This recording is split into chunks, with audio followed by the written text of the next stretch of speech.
No spin, no bias, no censorship. I'm Dan Wootton. This is Outspoken episode number 422. And breaking right now, slippery Starmer's weekend breakdown turns terminal, with Labour's corrupted Prime Minister now squatting in number 10 Downing Street as the most unpopular leader in British history, with consecutive departures from his Chief of Staff Morgan McSweeney yesterday afternoon and Director of Communications Tim Allan this morning.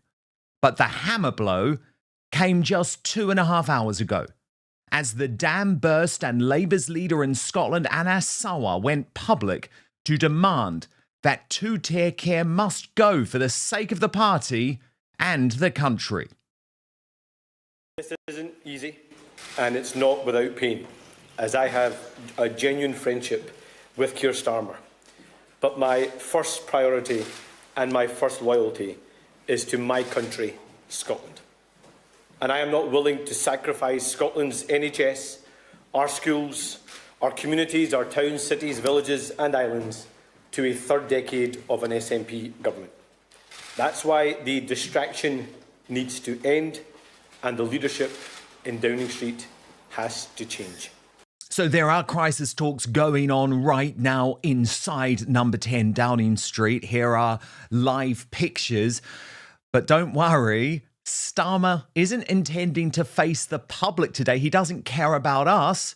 He has to face his own MPs.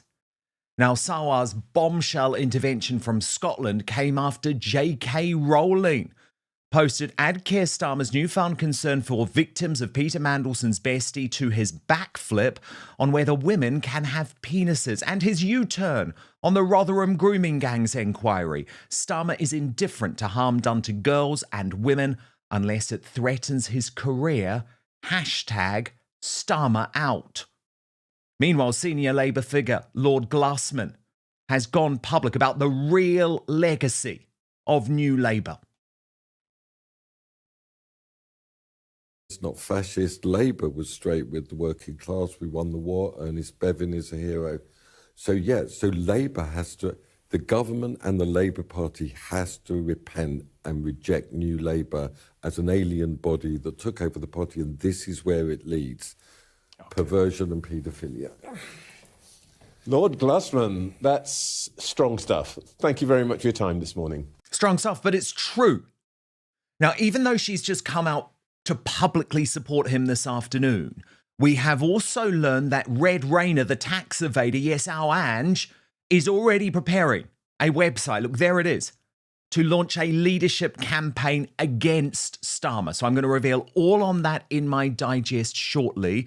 We're also going to feature our exclusive interview with Advance UK leader Ben Habib, as he reveals that Peter Mandelson is poised to blab to the authorities about the other satanic behaviour that went down within Labour.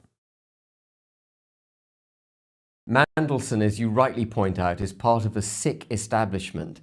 And the fact that he was thrown out of government twice, then ennobled, then made ambassador, in the heart of the establishment, without any accountability for what they must have known to have been awful, says to me that they've all done awful things, and he probably knows quite a lot about what they've been up to. So I think this... But some of this stuff is satanic. It is satanic. It's awful. It's awful.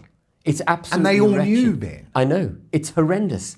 Then later in the show, Ben Habib will outline his bold policy plan, which includes the banning of burkas, the banning of calls to prayer, the banning of first cousin marriage, the banning of Sharia law, and even the banning of dual citizenship. But integration from where we're at the moment is not going to solve the country's problems. We've got too many different cultures, too many antithetical cultures in this country, which, left to their own devices, will continue to present challenges for the British culture and therefore the British way of life and what we are as a nation. They must assimilate. They're in our country. They must buy into our history, our language, our art, our way of life, the kind of food we eat. You know, they've got to be comfortable with all of that. They can't be taking themselves off into separate cultural silos, existing separately from the British people. They have to be part of us if we want to have, all successful countries require pretty much homogenous culture, and that requires assimilation. And as we come on air today, the crisis engulfing the British royal family over the Epstein files also continues to grow, with King Charles heckled again over Andrew in Lancashire, just as William and Catherine release an unprecedented statement and the Thames Valley Police confirm they are looking into claims against the disgraced ex-Duke. Charles, how long have you known about Andrew and Epstein?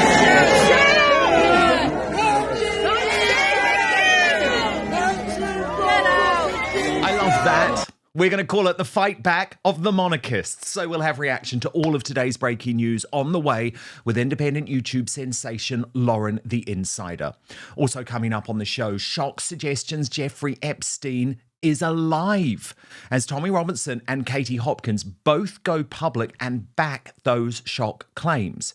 And the MSM ignores a link between Madeleine McCann's disappearance and Ghislaine Maxwell.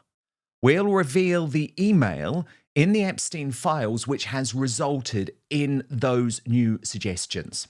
Then, in the Royal Uncancelled After Show, which you know we host over on Substack, Meghan Markle uses the royal family's crisis to back a new political campaign, but it's actually her freaky behaviour on the red carpet that has concerned everyone most. So we're going to team up with the Royal News Network for all the latest royal news.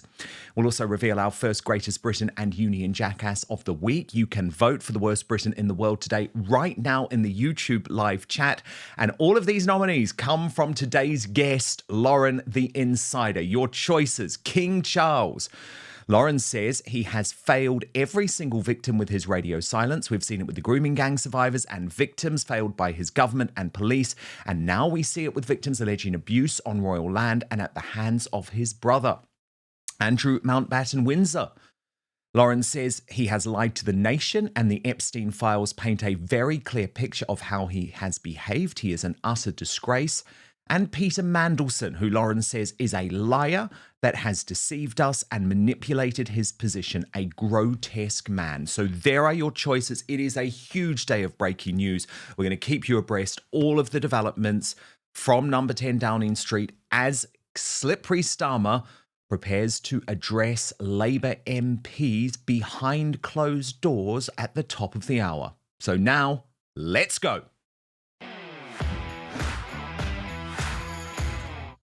The dam has burst.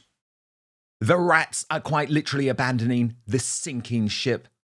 The satanic cult of Peter Mandelson and Jeffrey Epstein's new Labour movement is about to be exposed in horrendous detail.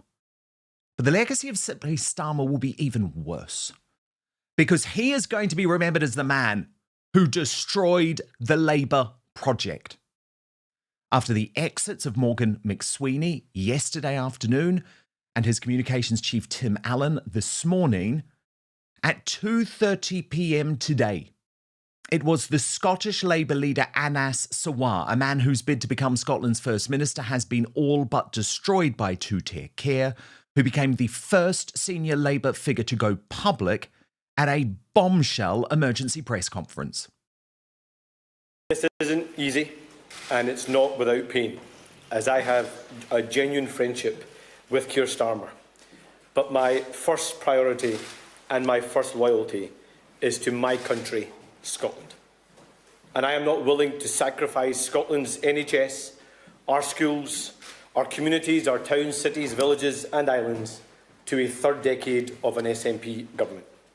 That's why the distraction needs to end and the leadership in Downing Street has to change. But an even more devastating indictment was about to come, as Sarwar then branded Starmer's administration a failure that cannot continue.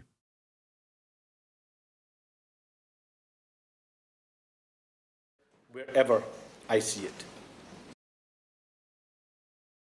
is not good enough. There have been too many mistakes. They promised they were going to be different, but too much has happened. Have there been good things? Of course there have, many of them. But no one knows them and no one can hear them because they're being drowned out. That's why it cannot continue. That shock statement had caused a mega bust-up earlier between Slippery Starmer and Sarwar, who is in the midst of a breakdown. Watch. Have you told the Prime Minister about this statement before making it? Yes, I spoke to the Prime Minister earlier today, and I think it's safe to say that he and I disagreed. But of course, Anas Sawar has dirty hands in this decrepit Mandelson-Epstein business too, and he is just desperately trying to save his own chance of becoming First Minister. Last year, you called Peter Mandelson an old friend when it was public knowledge that he had links with Jeffrey Epstein. How do we take you seriously on cleaning up politics when one of your own Scottish Labour MSPs is best friends with a convicted paedophile? That Peter Mandelson is not someone or something I want to be associated with. I met him in his capacity as the ambassador ambassador to the US because that was the right thing to do in Scotland's interest. But should he have been appointed the ambassador? No. Should he be a member of the Labour Party? No. Should he have a seat in the House of Lords? He shouldn't. And it's right now that he is investigated by the police. So finally, after Sarwar's damning indictment, there was a bit of a fight back from the rats who do want Starmer to go, but don't want Starmer to go yet. Here's Deputy Prime Minister David Lammy arriving at number 10.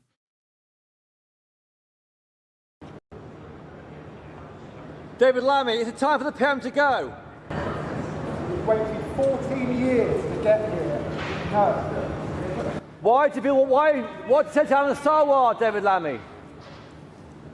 And the new number 10 team soon unconvincingly insisted Keir Starmer is one of only 4 Labour leaders ever to have won a general election. He has a clear 5-year mandate from the British people to deliver change, and that is what he will do. To which Carl Benjamin of the Lotus Eaters responded they're going to have to physically drag him out of the building. Now, every single cabinet minister, all of whom had stayed Sony silent for the past 24 hours, were then told they had to weigh in behind Starmer. That culminated in his axed Deputy Prime Minister, Rayner the tax evader, who we'll get to with her new hairdo a little bit later, to post, "The recent scandal around Peter Mandelson and Jeffrey Epstein was shocking and demands that both this government and our party learn the lessons and act on them. But the worst possible response would be to play party politics or factional games. Labour is only getting started on changing things for the better: our Employment Rights Act, renters' rights, leasehold reform, free school meals and lifting kids out of poverty. I urge all of my colleagues to come together, remember our values and put them into practice as a team. The Prime Minister has my full support in leading us to that end." Oh, really? Really, Angela? Are you certain about that? Because what about this discovery from the left-wing Guardian, who revealed that an Angela for Leader website had actually already gone live on the 27th of January and that the domain was registered with the same company as her official parliamentary site? Now, of course, Rayner said it was all just a terrible false flag and a smear. But I don't believe her. Do you? At a poorly timed rally in Birmingham this afternoon, I have to say, Nigel Farage, just let Labour collapse, okay? You don't need to do anything at the moment. But Farage did put Reform UK on a general election footing, predicting Starmer will soon be gone. Spare a thought for Downing Street this afternoon, where the curtains are drawn and the political life of the most unpopular and most useless Prime Minister in living memory is drawing to a close. Yep, indeed. He really is. He really is the most useless Prime Minister in living memory. I couldn't agree more with Farage on that point. What's interesting is that Anas Sawar hasn't actually been the most important Scottish voice calling for Starmer to go. In Scotland, J.K. Rowling had already declared, add Keir Starmer's newfound concern for victims of Peter Mandelson's bestie to his backflip on whether women can have penises and his U-turn on the Rotherham grooming gang's enquiry. Starmer is indifferent to harm done to girls and women unless it threatens his career. Hashtag Starmer out. And hours before that, senior Labour figure Lord Glassman had gone public about the real depraved legacy of New Labour. Listen carefully. It's not fascist. Labour was straight with the working class. We won the war. Ernest Bevin is a hero. So Labour has to, the government and the Labour Party has to repent and reject New Labour as an alien body that took over the party, and this is where it leads. Okay. Perversion and paedophilia. Lord Glusman, that's strong stuff. Thank you very much for your time this morning. Perversion and paedophilia. That's what New Labour has overseen. And it's been hiding in plain sight, by the way, for decades. As Sammy Woodhouse of the Rape Gang Inquiry reminded us, don't ever forget. Posting this former Sun front page where Labour chiefs were revealed to have said it is okay to have sex with 10-year-olds. Now, can we also please just stop this bullshit, which I have been sick of for years, that, oh, Starmer's a really decent guy himself. You know, yeah, he's surrounded by wrong uns, but Starmer's really decent. He's a really honest guy. No, he's not. He's a liar. As Daniel Hannan pointed out, I sense that political obituarists are preparing to run with the line that Keir Starmer was a decent fellow, but ill-suited to politics. Honest but naive. Well, have a look at this, and then try to tell me he was honest. The signs were there from the start. Watch. We've had a referendum. We shouldn't have another referendum on the same issue. Whatever the outcome, there's got to be a referendum. Remain should be an option, and the Labour Party will campaign for Remain. We have left the EU. There's no case for going back to the EU. I oppose HS2 on cost and on merit. Every Labour leader since then, including me, I took over in 2018, has supported HS2, and we do support it. I'm not going to rank Jeremy Corbyn. He's a colleague, he's a friend, and he's led us through some really difficult times in the Labour Party. He was never a friend. No, not in the sense that we were, went to visit each other or anything like that. Trans rights are human rights, and I support the right to self-identification. We don't think that self-identification is the right way forward. I don't think you can simply do away with any assessment. And those assessments are appalling. And I would scrap them, just like Becky would. Scrap the assessments, scrap the sanctions, scrap universal credit. Freedom of movement will have to end as we leave the EU. We have to make the case for freedom of movement. And we have to make it strongly. Freedom of movement has gone and it's not coming back. So all this holier-than-thou rhetoric about telling the truth and leading from the front and leading a government of purpose and morality was bullshit. Starmer is a scumbag. Hear me out. I had 8,000 staff for 5 years as the Director of Public Prosecutions. And I acted, I hope, in the right way with them, which is when they had victories, I celebrated on their behalf. I picked up awards on their behalves. And when they made mistakes, I carried the can. I never turn on my staff, and you should never turn on your staff. But that is exactly what he did with Morgan McSweeney. Now, there's another sideshow to all of this, of course. The MSM are in mourning. I want you to watch an openly ashen-faced Beth Rigby of Sly News here. Let's get to it. And this massive week and this huge moment of jeopardy for a Prime Minister that, as we sit here and I look at your basically ashen faces, Harriet and Ruth, none of us really know how this is going to play out at the moment. I mean, there is something quite beautiful. Watching the media class who backed a decade of slippery Starmer realise how badly wrong they got it. A chance. You never quite know what's round the corner, but I think it's over for Keir Starmer. I would not be surprised to see him resign quite quickly now. We read that he's both very, very angry and depressed and so on, so he's feeling in a mercurial mood. You can never tell what somebody in that mood's going to do.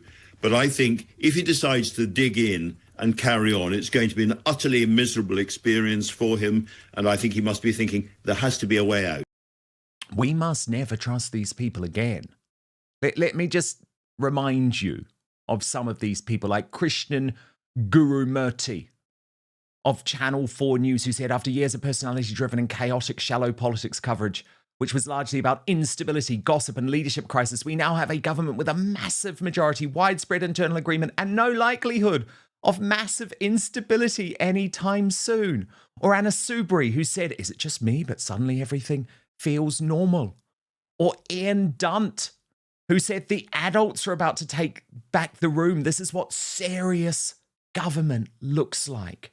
Power suits Starmer, looks comfortable, relaxed, and in charge." Or Otto English, who simply said, "Folks, it's nice, isn't it? The quiet." Oh yeah, how's that quiet going for you, lads?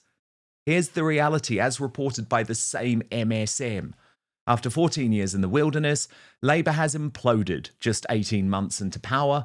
Keir Starmer's allies know he is on the brink. They are bracing for cabinet ministers to privately tell him to go and to resign if he refuses. An ally says it's 50-50 whether the PM lasts the week. Starmer's longest-standing supporters are astonished he let Morgan McSweeney go. As late as Saturday, close Starmer allies were saying McSweeney would not resign because that would make Starmer's downfall inevitable. The line on the Sunday broadcast round was McSweeney is staying. Then yesterday afternoon, that changed as Starmer did the unthinkable in a last-ditch attempt to save himself. It has long been the view across Labour that Starmer cannot survive without McSweeney. We'll find out now. Well, the Daily Mail's Labour columnist Dan Hodges says there is absolutely no chance of that. It is only a matter of time, he believes, writing, "Starmer simply does not have sufficient allies to defend himself from the furious tide of anger engulfing him from all sides of his party. Indeed, with McSweeney gone, it's unclear precisely what the point of the Prime Minister actually is. Ask any Labour minister or MP and they will concede the same thing. Starmerism was essentially a McSweeney construct. As one of McSweeney's friends notoriously stated, Keir's not driving the train. He thinks he's driving the train, but we've sat him at the front of the DLR."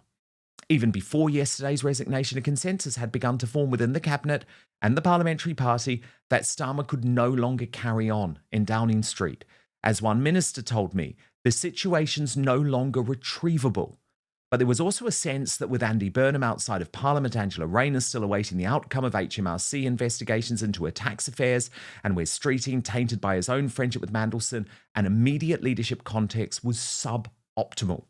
As a result, discussions over the weekend began to centre around the appointment of a caretaker leader.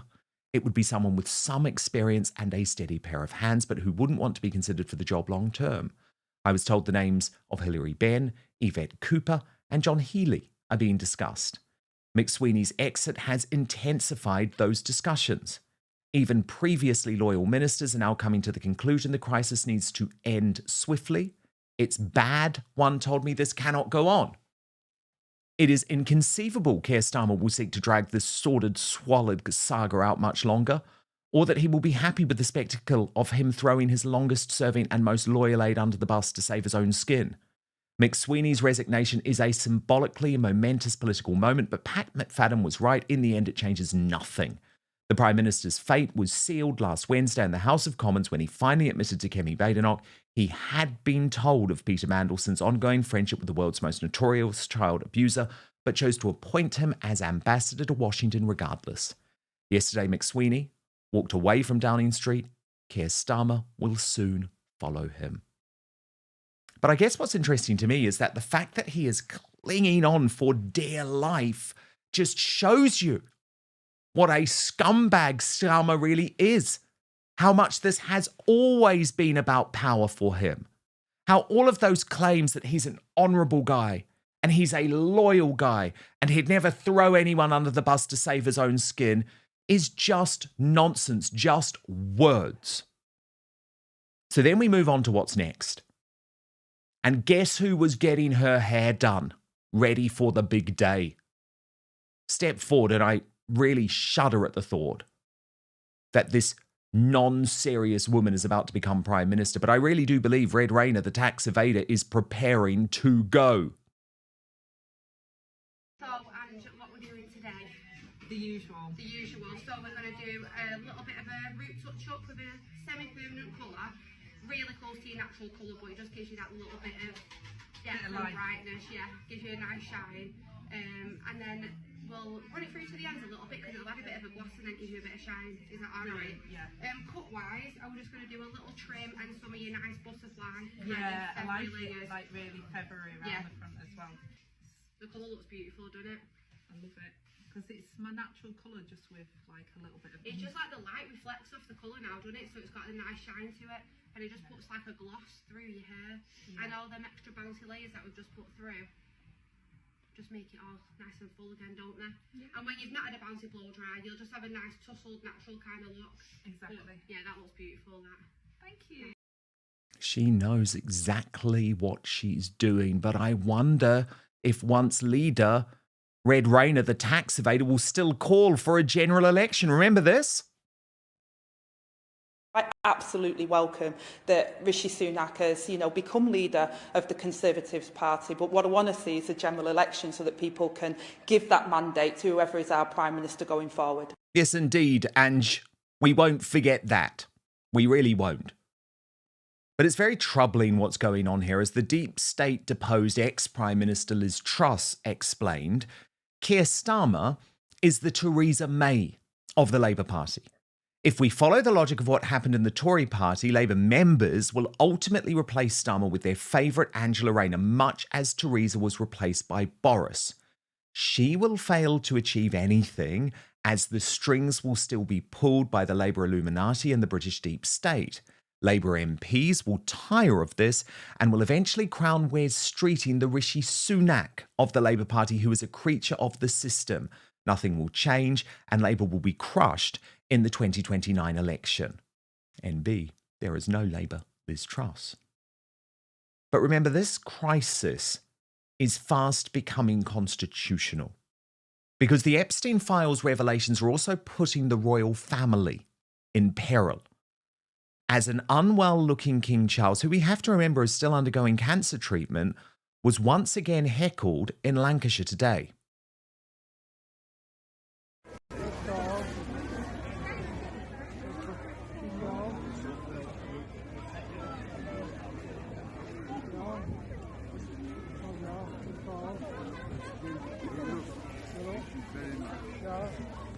Charles, how long have you known about Andrew and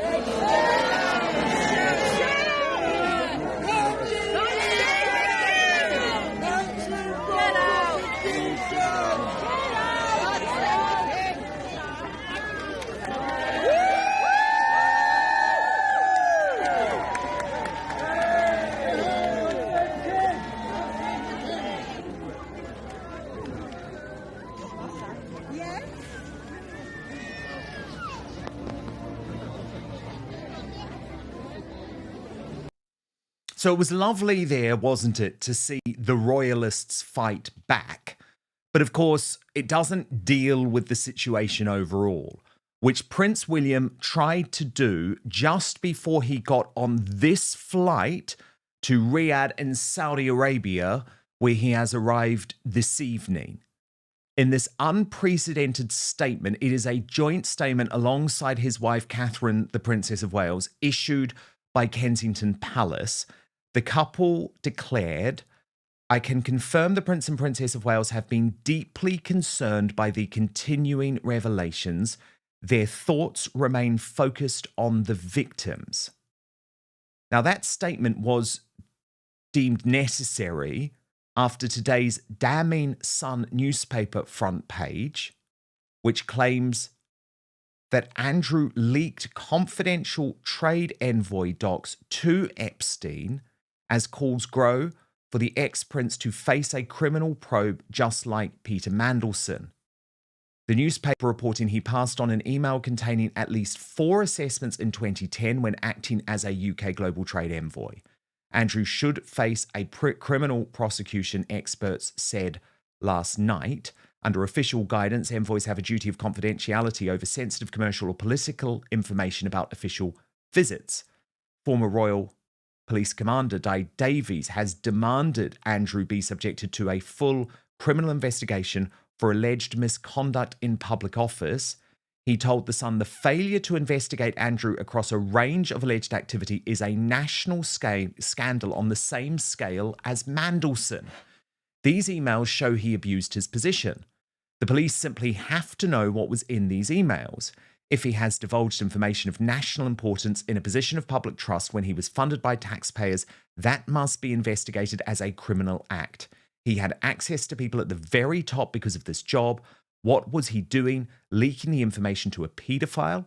I'm so angry at the failure of the Met Police to get a grip on this and run a full investigation on multiple fronts. He simply cannot be afforded any special treatment. This man was an ambassador for the UK, but he has brought it into disrepute in so many ways. Well, today, an update. The Thames Valley Police have confirmed that they are at least looking into the allegations, with a spokeswoman saying we can confirm receipt of this report and are assessing the information in line with our established procedures. So how much trouble is our disunited kingdom facing? A hell of a lot. But in these dark days, Katie Hopkins sees reason for hope. She posted, "This is a great time to be alive. Think directionally." Rupert Lowe, rape gang inquiry, relentless. Ben Habib, gathering people together, forensic. Reform's Matt Goodwin, old school campaigning on the streets, uplifting. Tommy and the team, banging the bloody drum. We are winning.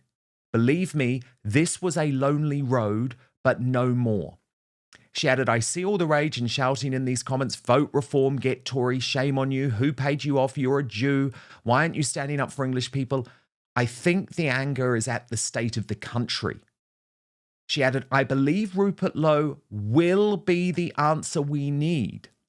But despite being ostracised from Reform, GB News, and all their networks for fear of contamination, I also choose to see the best in people today." And I have to say, I saw the best of people, patriots, over the weekend as I attended Advance UK's packed first major policy announcement in London. I was disgusted, however, to see not one member of the mainstream media in attendance, not one representative of GB News in attendance, not one representative of Talk TV in attendance. So I'm afraid to say I don't quite feel that same positivity as Katie when it comes to those mainstream media networks around Reform UK. But it doesn't matter. We've got the independent media. And in an exclusive interview today, Ben Habib has called for a general election because he says the Labour Party is now done. On Starmer finally to resign. So for me, it's academic whether he resigns or not. I mean, he's done. There should be an election. I mean, it doesn't suit Advance UK to have an election right now because we're not ready, but there should be an election. The Labour Party's done. There's no one to replace Starmer. That's the problem. He is politically mortally wounded. But who's going to come in? David Lammy? I mean, for Christ's sake, you know. Don't even suggest it. No, don't even suggest it. Well, I think it's going to be, I've given her my nickname, Red Rayner the tax evader. But the irony is, they're literally doing the same thing that they did with Mandelson. They are allowing someone who has been completely disgraced to come back in. To come back. Because they have no one else. And this is what the Labour Party always do. I actually think it's truly disgusting. But in my view, it's her. I know there's another school of thought that actually believe that Tony Blair is secretly advocating for Shabana Mahmood. Of course, she would be the first Muslim Prime Minister of the United Kingdom. She has been open about the fact that she has an Islamist agenda that drives... Remember, these are her words. She's been on pro-Palestinian marches. Well, yeah, but her words are, my Islamist faith drives every decision I make. That's what I mean about Islam being a globalist religion. So it's scary. It's scary times. Habib also agreed the Epstein files revelations are satanic and warned that there are even darker times to come for Labour because Mandelson will blab. But what are your feelings seeing these revelations emerge, seeing Starmer's credibility absolutely dissolve, yet him refuse to go? I mean, this is one of the most shameful periods of British modern history, is it not? It is. I mean, we should be ashamed of ourselves ever since 2016. I mean, but what Blair did was horrendous, but he did it under the radar. It wasn't obvious. Mandelson, as you rightly point out, is part of a sick establishment. And the fact, that he was thrown out of government twice, then ennobled, then made ambassador, in the heart of the establishment, without any accountability for what they must have known to have been awful, says to me that they've all done awful things, and he probably knows quite a lot about what they've been up to. So I think this... But some of this stuff is satanic. It is satanic. It's awful. It's awful. It's absolutely And they all wretched. knew, Ben. I know. It's horrendous. So you have to ask yourself the question, what have they been up to? The revelations that are going to come. And there are going to be revelations. There are going to be revelations about people we'll be surprised about. But they will come. And if they charge Mandelson and he's found guilty, he will blab. And he must have the dirty sort of tricks on everyone. And in the past few moments, the world's richest man, Elon Musk, has now weighed in on slippery Starmer's predicament. When J.K. Rowling added, called me wildly idealistic, but I like to think we'll one day have a PM who gives a shit about protecting the rights and safety of girls and women, Musk reposted that and added, indeed, it is the bare minimum for any PM. Starmer needs to step up or step out. Now, Lauren the Insider.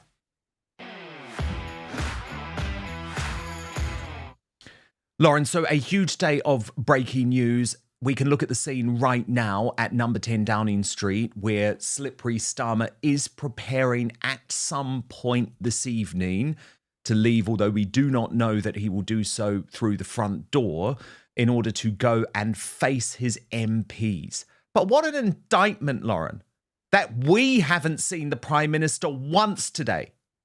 He doesn't give a damn about us. He hasn't spoken to us because he's just so desperate to cling to power and has to keep his own MPs on side.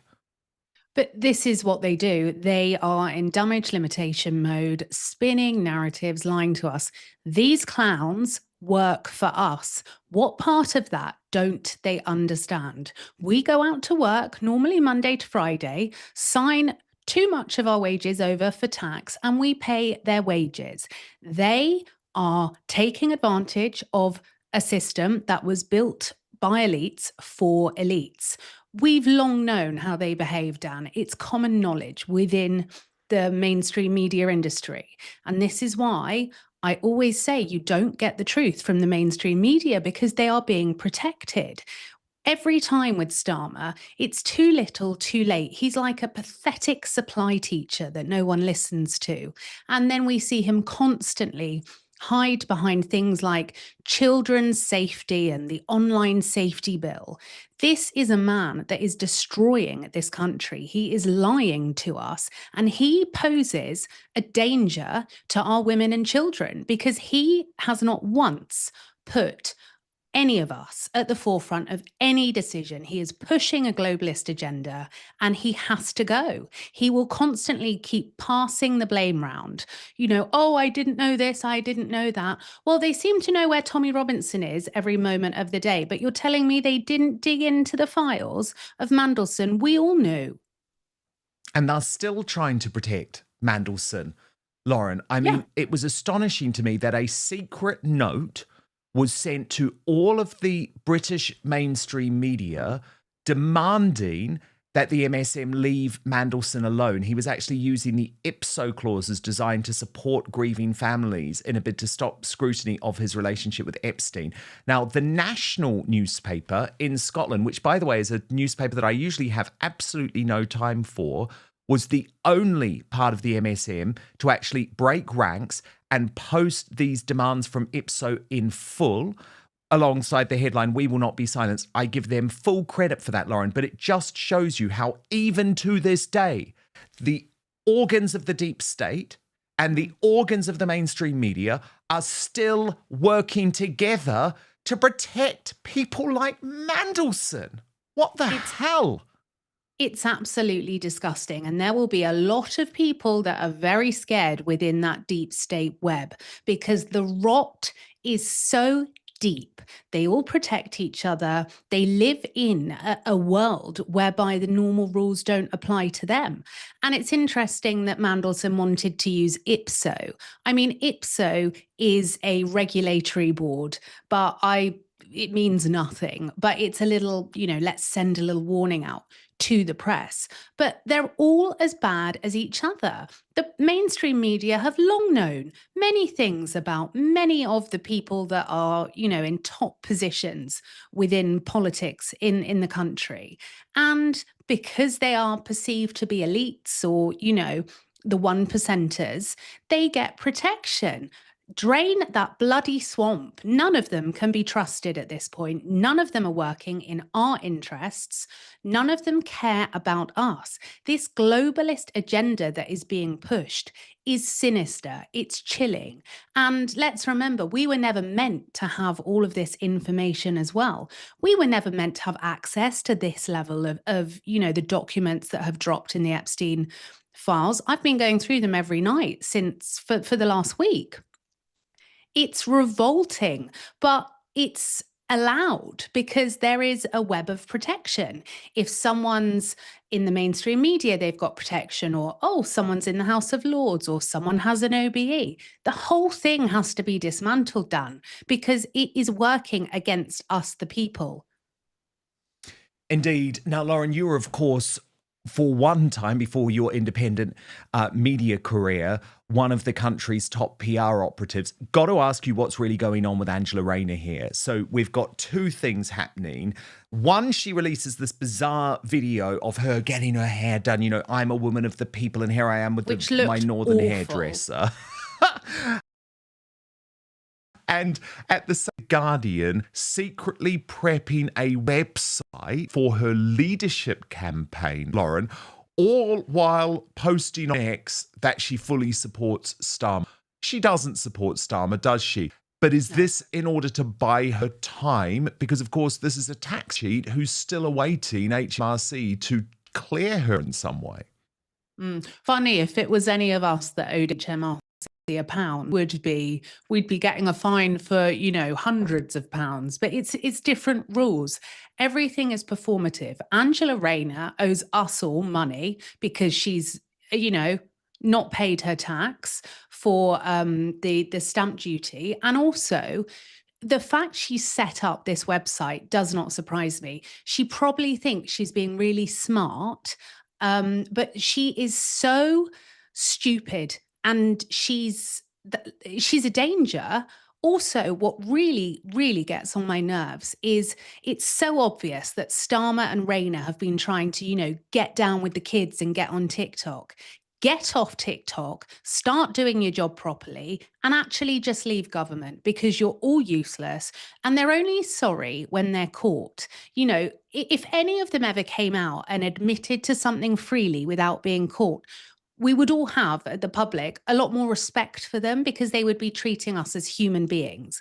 But it's like people that get caught out and they're backed into a corner. I'm so fed up of hearing these empty words and watching all of these stories spin.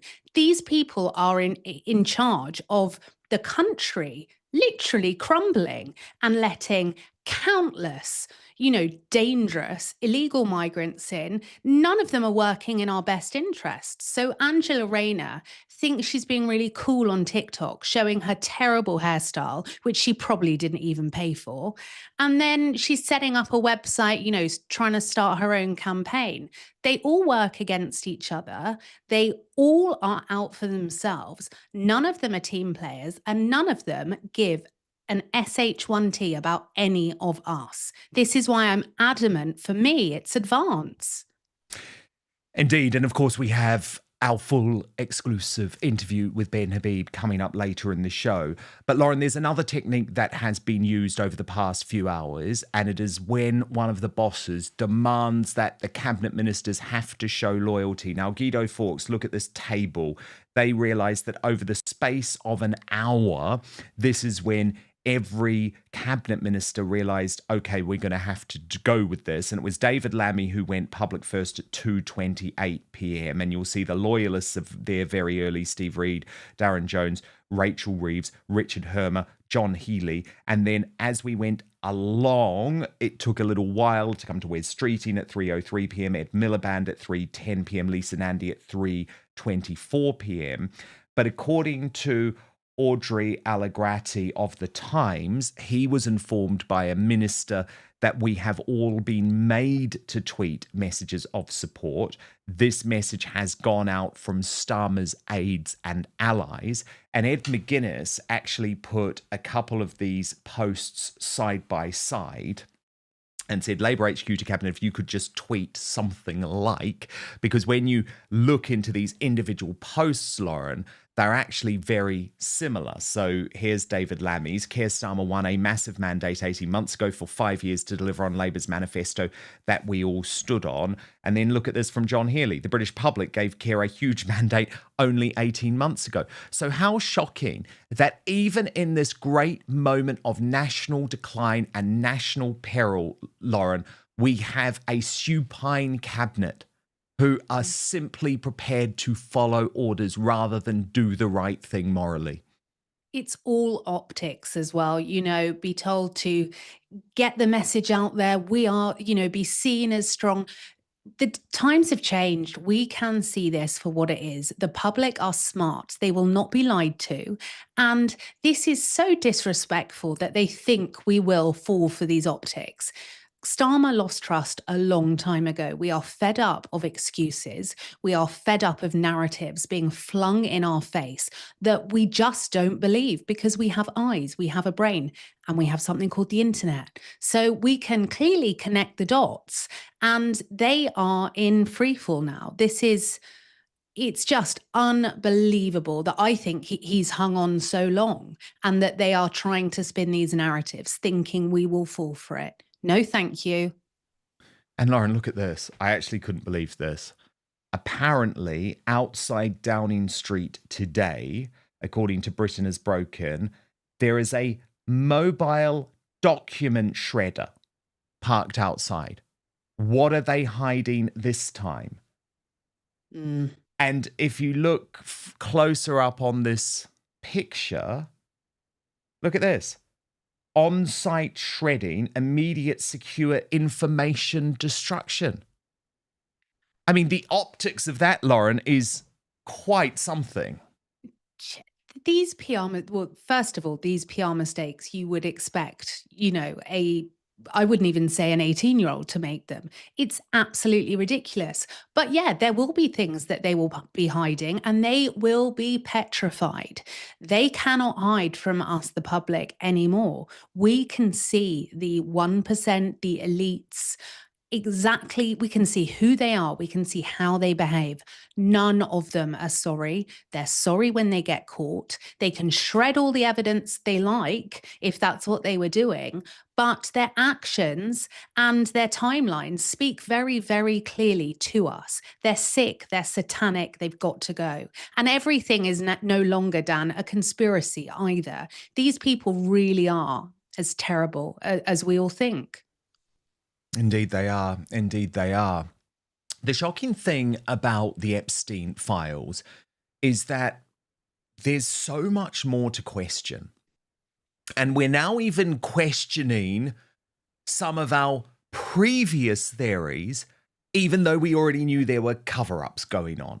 So let's take the death of Jeffrey Epstein himself. Now, I don't think for a single second, and never have, that Jeffrey Epstein actually killed himself.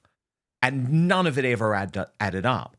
But actually now there is a growing school of thought that Jeffrey Epstein might still be alive. And it is major figures who are starting to take on this argument based on documentation provided in the Epstein files. Tommy Robinson posted, just a reminder, Jeffrey Edward Epstein absolutely definitely did not kill himself. But Katie Hopkins went one step further, posting, do I believe Epstein is dead? Absolutely not. In fact, I think it's kind of mad to even be asking the question. Lady Victoria Harvey said the same thing on an interview on LBC. I don't even think Jeffrey Epstein's dead anymore, to be honest. You don't think Jeffrey Epstein's dead? No, I don't. I think he might be alive. What would lead you to that conclusion? I'd seen one of those emails, one of the ones that ended up in the files, and I think that prison guard needs to be interviewed. The one that he said he saw the bodies being switched out. So your honest belief is that Jeffrey Epstein is alive somewhere? I said it's not my honest belief, but I think it's a possibility. Where might he be? Israel, everyone is. And I mean, of course it is a possibility, because look at what is included within the Epstein files. From End Wokeness, at 10:39 p.m. on the night Epstein was found dead, someone was seen going into Epstein's jail tier. No mention of this in the 2019 report. Or what about this? The fact that there was a statement announcing Jeffrey Epstein's death, which emerged from the files, but it's dated a day before he apparently killed himself in his cell. Now, I know a lot of the pictures we are being shown have been debunked, but this is just one of them from Senior Peters, who wrote, Israel faked his death, Epstein is still alive and walking the streets of Tel Aviv. So to Lauren, the insider, the independent journalist who is looking closely into the Epstein files, I mean, Lauren, I've never thought that Jeffrey Epstein killed himself for a single second. But given the fact that there are such serious discrepancies about what actually happened in that prison on the night of his death, and at 10:39 p.m., it seems very clear that someone was seen going in to Epstein's jail tier, yet there was no mention of it in the official report. Can we really rule out anymore the possibility that Epstein was removed alive and could still be walking the face of this earth? Can we rule that out? So I genuinely think at this point we can rule nothing out, because I've spent over a week going through the files until kind of like 2, 3 a.m. every day.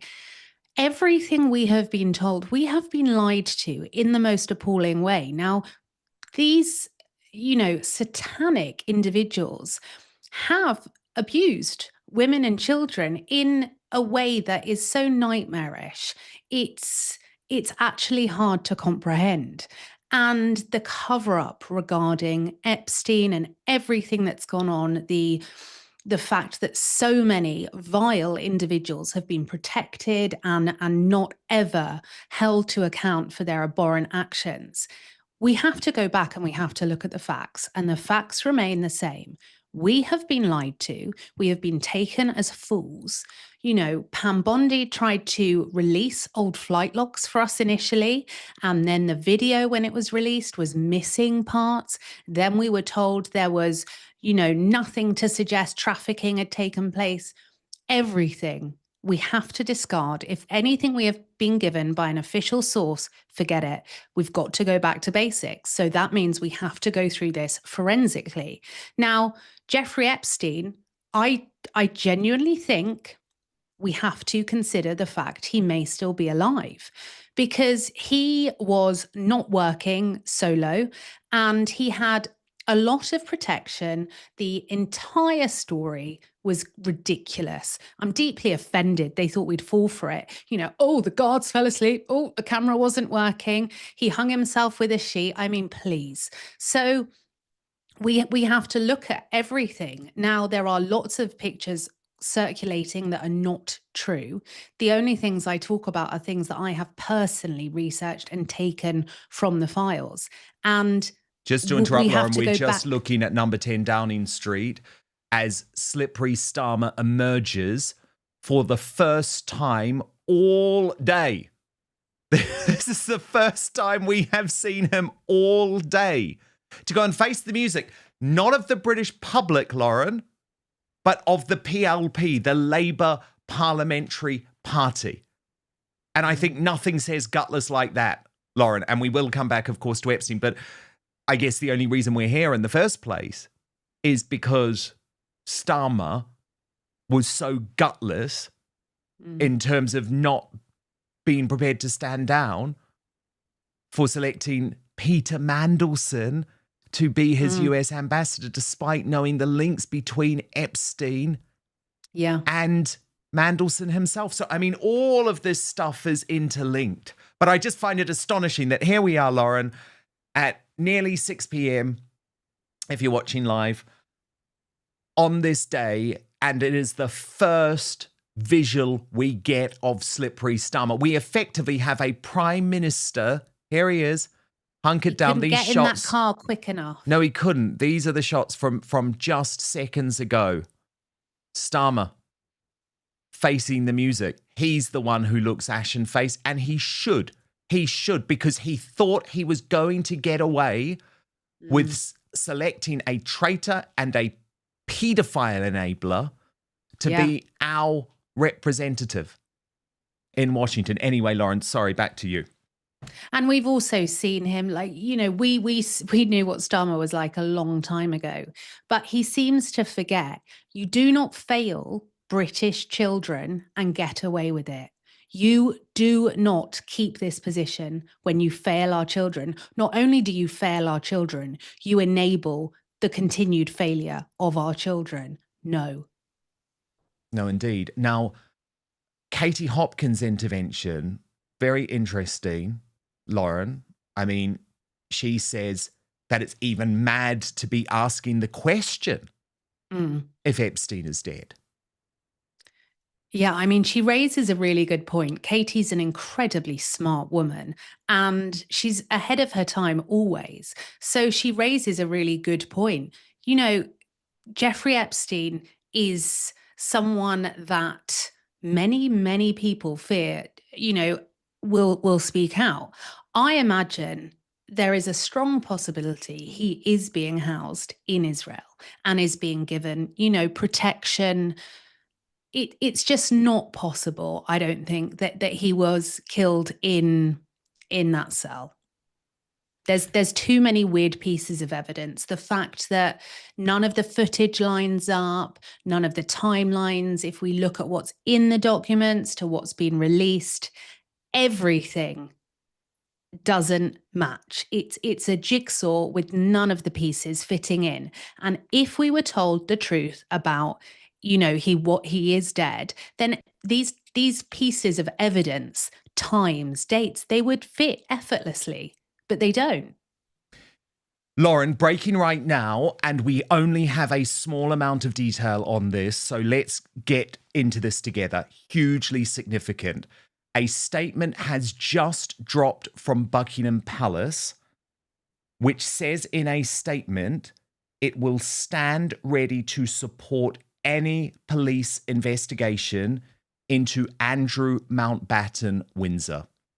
This is a dramatic development on a dramatic day that has already seen Prince William and Catherine release a statement before William arrived in Riyadh, Saudi Arabia, talking about the victims, even though Epstein was not named.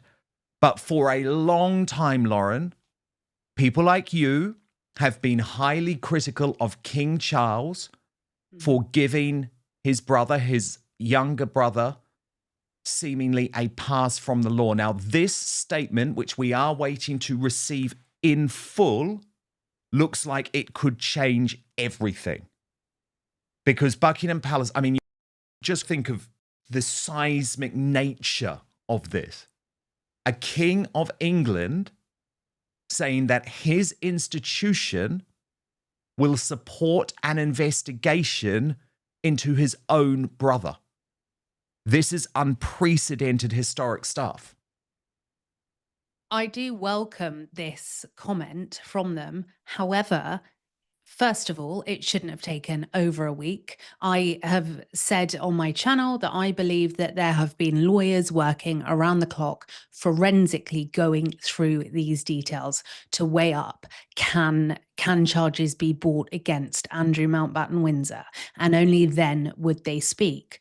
Evidently, Prince William and Catherine, Princess of Wales, took a stand and put their comment out earlier, and Prince Edward has spoken previously on this as well. But at the end of the day, Dan, we shouldn't be in a position where this is such a great step that the king has said this.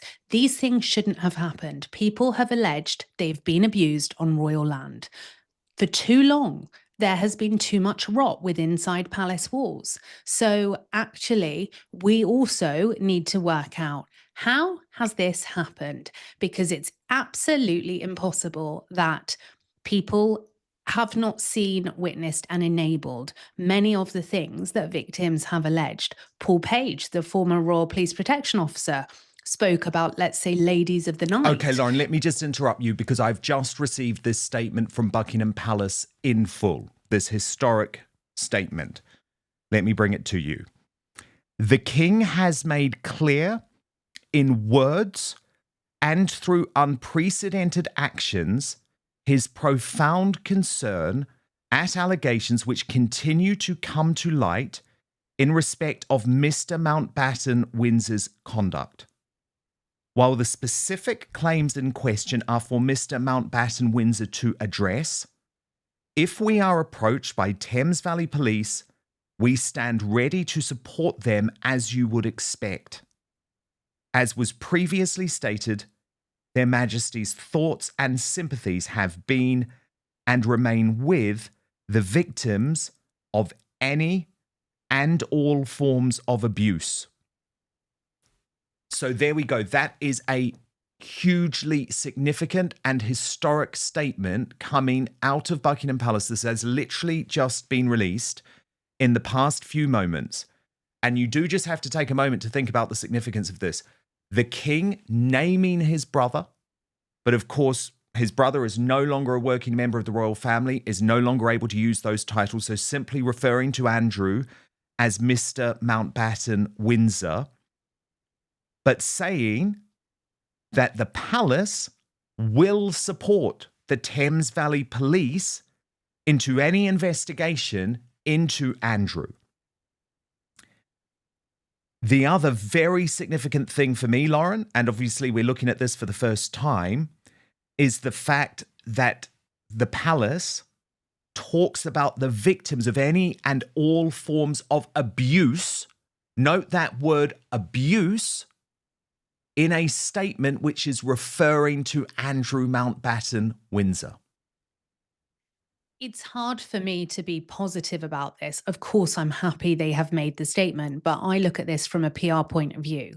And how long has it taken? The documents dropped a week ago on Friday, last Friday. So I know clearly they have been going through these to check, is there a case that can be brought against Andrew Mountbatten Windsor? This, to me, it might not be a popular opinion, but this is damage limitation, because that they have had their chance to make a statement before, 9 days. So at the end of the day, I see this as they are trying to spin a narrative and they are trying to get ahead, so to say. But this for me is fairly performative. I do understand the gravitas of it, the fact that they've named him, they've used the words abuse, but I also have absolutely no faith in the police, Dan. The same police force that have done horrific things to children within the grooming gangs, as per the children's testimonies. So I'm afraid I'm not as positive on this. This is what we should really be expecting from our king, and it's late. And Lauren, for a long time, King Charles has been determined to avoid a police investigation into Andrew, as has much of the British deep state, of course, because, for example, Lauren, let's think about Andrew's visits to Epstein's, whatever we want to call it, house of discontent in New York City, where we learn that there may have been 2 police protection officers working for Andrew, working for the British state, working for us within Epstein's residences. Well, what did they see? What was documented? And the problem is this is going to bring in all of that into a potential investigation. But I think Charles, having been heckled now time and again, knew that the public mood on this was changing.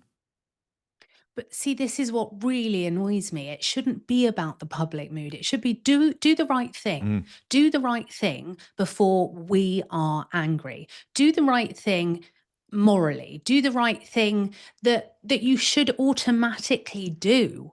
I've also looked through, Dan, Criminals have been invited into Buckingham Palace. They've been celebrated. We've got America's worst predator that was ultimately roaming around the palace. This is absolutely disgusting. It's shocking. I've personally seen the emails within the Epstein files where Amanda Thirst, Andrew's former private secretary, was arranging the travel for the police protection officers.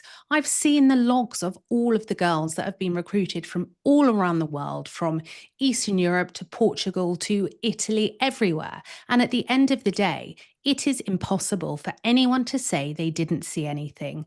It's just impossible. And so we have to ask ourselves now, as taxpayers, we have, many of us as parents and grandparents, we have funded this to happen.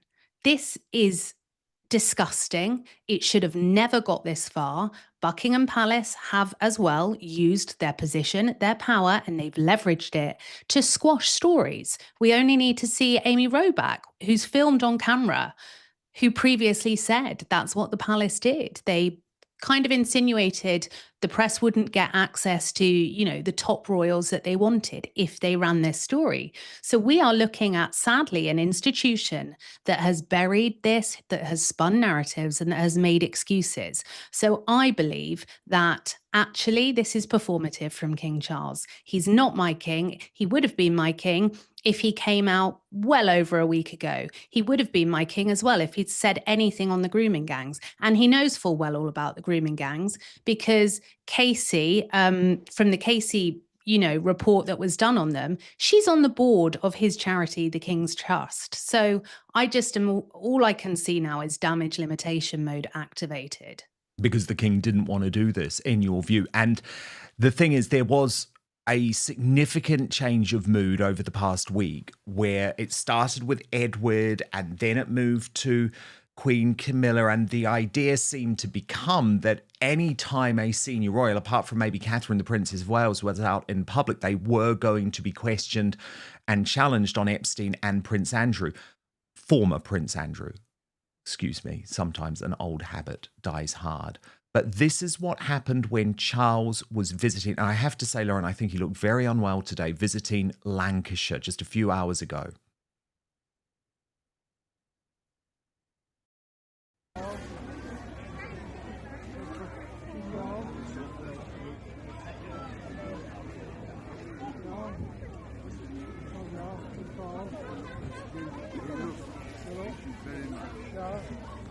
Charles, how long have you known about Andrew and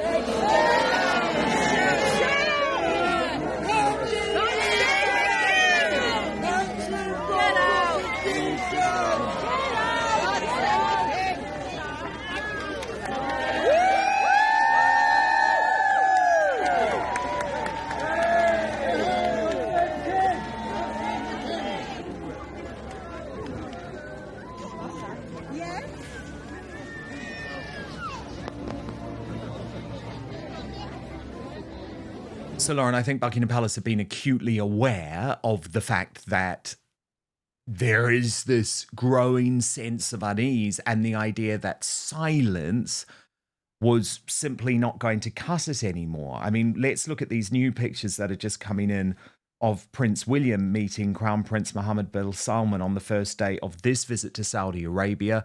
He knew that he had to say something, so he released a statement not naming Epstein, not naming Andrew, but at least something before getting on the plane, because, of course, he wanted to avoid what had happened to his relatives over the past week. Watch. Charles, have you pressurised the police into not investigating Andrew? Thank you for coming. Will the royal family help the Epstein investigation? Do you have a message for Epstein's victims, Your Majesty? But how are you coping with that? Well, with the best will in the world, I'm not sure this is the audience that is probably the least bit interested in that. So they all came here to listen to about education solving the future. How long have you known about Andrew and Epstein? How long have you known about Andrew and Epstein? Have you been covering up for Andrew? So, Lauren, this was very unseemly for the British royal family. William obviously hoping to avoid something similar in Saudi Arabia. So the briefing behind the scenes that, oh, we care so much about this, it didn't really work anymore unless they were actually prepared to go public. Well, also, you know, it worked, that kind of containment and batting things away when people listen to the mainstream media. But the mainstream media are a total laughingstock now. And so independent creators and journalists, they can't contain us because we are driven to morally do the right thing and to call this BS out. And so then also the public are, I would argue, quite rightly heckling King Charles, asking where this comment is, because we are cross. We are incredibly cross about what has happened and what has happened over decades as well. You know, this is not an isolated event. Andrew Mountbatten Windsor sat in Buckingham Palace and lied to everyone. He also smeared victims' names, and I'm not saying allegedly on this. What we have witnessed is truly terrible. So I do believe this is damage limitation that's come into action. I also think it's really important to note that the news bulletin about Prince William being in Riyadh in Saudi Arabia for the 3-day trip, it was positioned that he had been sent by the government. This is a very interesting development as well, because it is very, you know, it's clearly stating he didn't have really a choice. That is why he is there.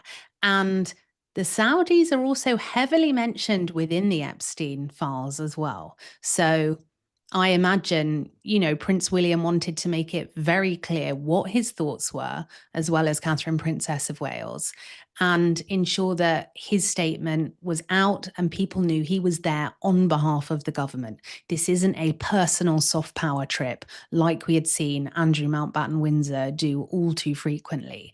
This was business for Prince William.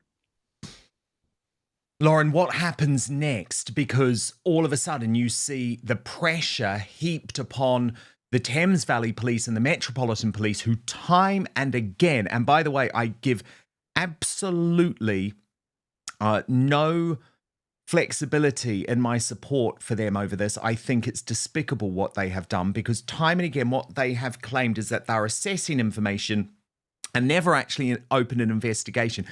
If they had this level of information on any other person, especially a high-profile person, because two-tier justice does exist in this United Kingdom, an investigation would have been opened months ago. It's sort of wrong that it almost takes a nod from the king for the police to say, okay, now we're going to investigate. That poses a whole load of questions too. But also, Dan, if we look at this statement, you know, we would support. Well, that's a given, no? Surely when your brother has been, you know, had victims allege all of these things, we have also seen financial, alleging like financial crimes coming out. It should be a given. Like, what kind of world are we living in where they think saying, yeah, we would back an investigation is a good sign? That is just morally, like, that's gutter. We should be building up from that. That should be a given. But make no mistake, okay, they will get him on, I'm sure, financial crimes. And this will be done. So Andrew Mountbatten Windsor will go down in history books as a financial criminal, not one that allegedly was inviting prostitutes to Buckingham Palace, not one that has allegedly abused Virginia Giuffre, not one that has allegedly abused someone else at Royal Lodge on royal land.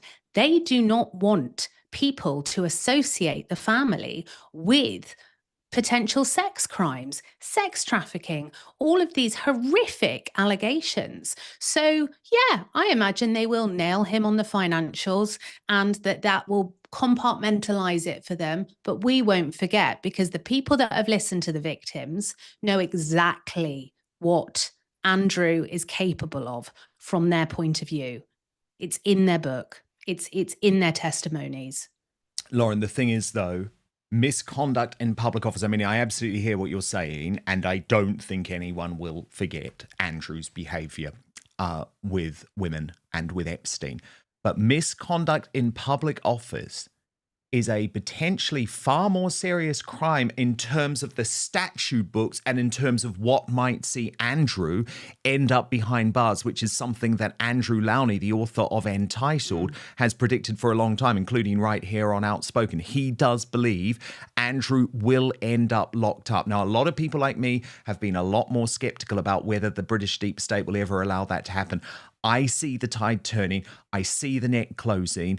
Peter Mandelson is facing jail time. I think Andrew is now facing jail time. I mean, look, let's be realistic about it, but misconduct in public office does actually carry a potential life sentence. And so I think a lot of people will say, okay, if that's the easier thing to actually see Andrew face justice, then okay. You know, maybe that is the easier path. But look, I just want to repeat that we have received a bombshell statement from Buckingham Palace in the past few moments, which really will change the course of history. For so many years, the British deep state worked with the British monarchy to do everything possible to shield Andrew Mountbatten Windsor, the former Duke of York, from a police investigation. King Charles has accepted the game is up and that can no longer continue. And here was his bombshell statement turning on his younger brother today. The King has made clear in words and through unprecedented actions his profound concern at allegations which continue to come to light in respect of Mr. Mountbatten Windsor's conduct. While the specific claims in question are for Mr. Mountbatten Windsor to address, if we are approached by Thames Valley Police, we stand ready to support them as you would expect. As was previously stated, Their Majesty's thoughts and sympathies have been and remain with the victims of any and all forms of abuse. So, Lauren, it's still a historic moment, but you would argue potentially only the first twist in what is now looking like, and look, I don't want to put the cart before the horse. What everyone knows with me is that I am someone who believes in due process, and I absolutely believe in innocent before proven guilty. But I think the problem that a lot of people like you have is that for a long time, Andrew has been protected and has been shielded. We now, just not only through this statement, Lauren, but through the way that this entire scandal is changing, I think now for the first time since these allegations emerged in 2011, see a path to where Andrew could, it's still a case of could at this point, could be in the dock, could be facing jail, and could actually face a trial in the United Kingdom. Because up until now, the idea has always been, well, he's never going to travel to the United States. Things have changed all of a sudden. I very much hope that that is the case. I do think we need to look at a wider picture, though. How did Andrew manage to get such protection to this point? And it comes down to the fact, Dan, that Andrew has access to the best lawyers, the best PRs, the best professional spinners in the country. And so many people that have, gone up against power structures like that, they're on the back foot from the off. Epstein, for example, has been paying people or, people associated with Epstein to smear victims' names. These girls have gone up against the very worst of society. So, of course, it's brilliant that this is a step in the right direction. But we shouldn't even need to be in this position. It shouldn't be 2026 when they are now saying, yeah, we're happy to, to work with authorities. Let's remember, authorities as well have failed for a long time when it comes to the 1%. They have protected them.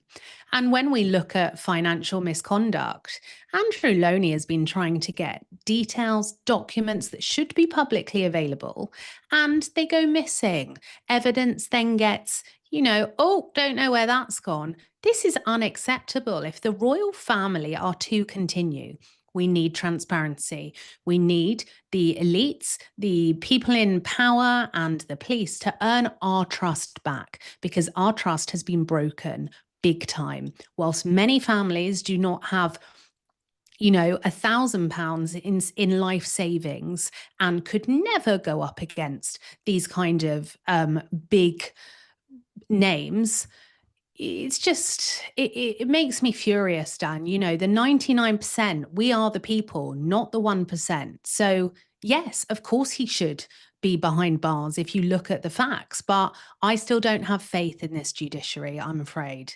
No, I don't either. Well, I don't think we have a justice system in the United Kingdom anymore. I've said that for a long time. And of course, just a reminder that this extraordinary and truly historic statement released by King Charles will quite possibly push slippery Starmer off a lot of tomorrow's newspaper front pages. You could argue the monarch has done our embattled Prime Minister quite a favour. But what I can tell you, because of course, while we've been on air today, we have seen slippery Starmer leave number 10 Downing Street. It was the first sighting that we've seen of the Prime Minister all day. He has headed to the parliamentary estate, where he is speaking to around 400 members of the Parliamentary Labour Party right now. As he walked into the room, he was asked if he would remain Prime Minister by a journalist, but apparently was greeted in that room by a whole load of applause.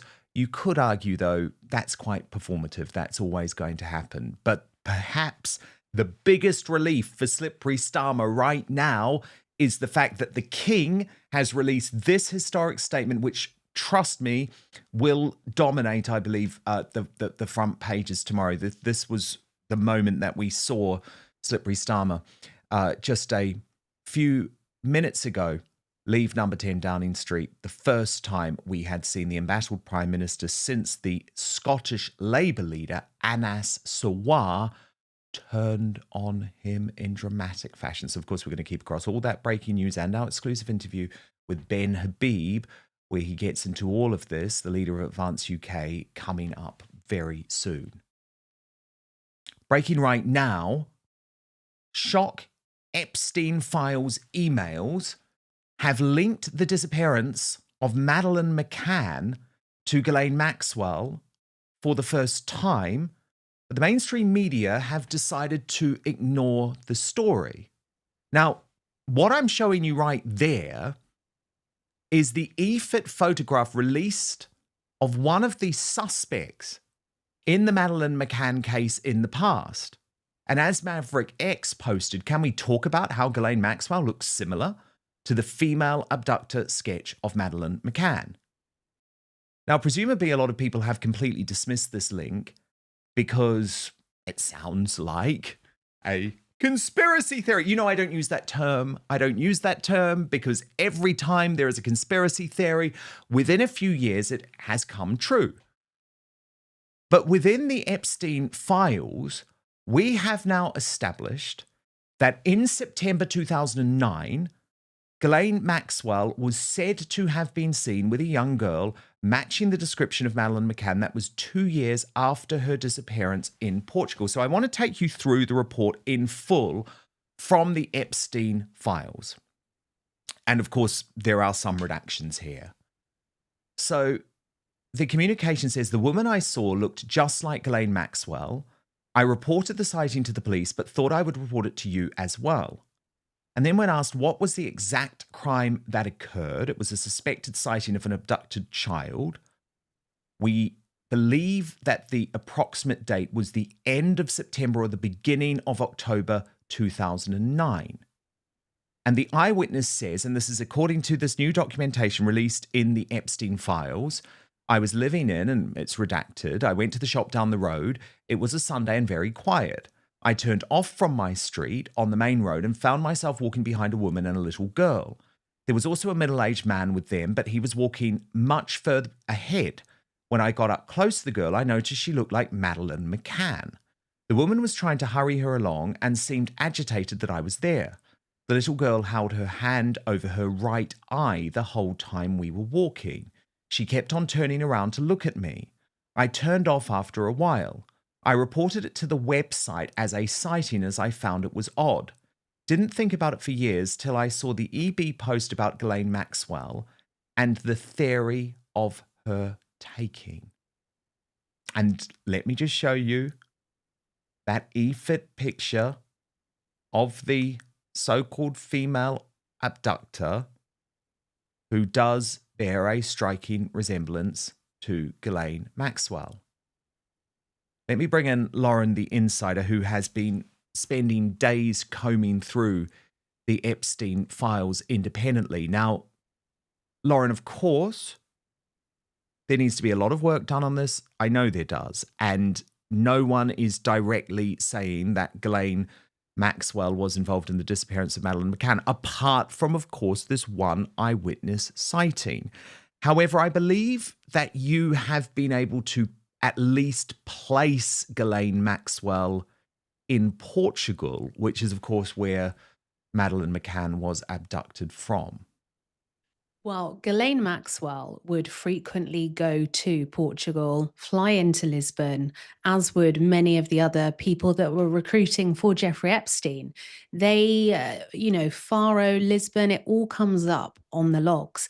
Interestingly, we are not able and not meant to be able to piece everything together seamlessly because they have redacted the very information we need. So we don't know this 2009 spotting. They haven't said where this is, which makes it very hard. The redactions within the files, they frequently have taken out certain information which would help us piece things together.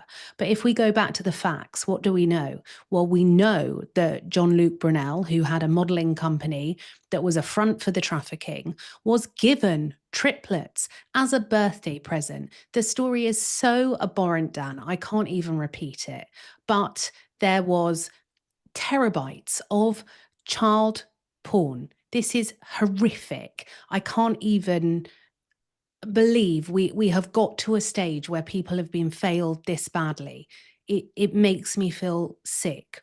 So I think, again, we have to remember anything we've been told, we have to absolutely discard it.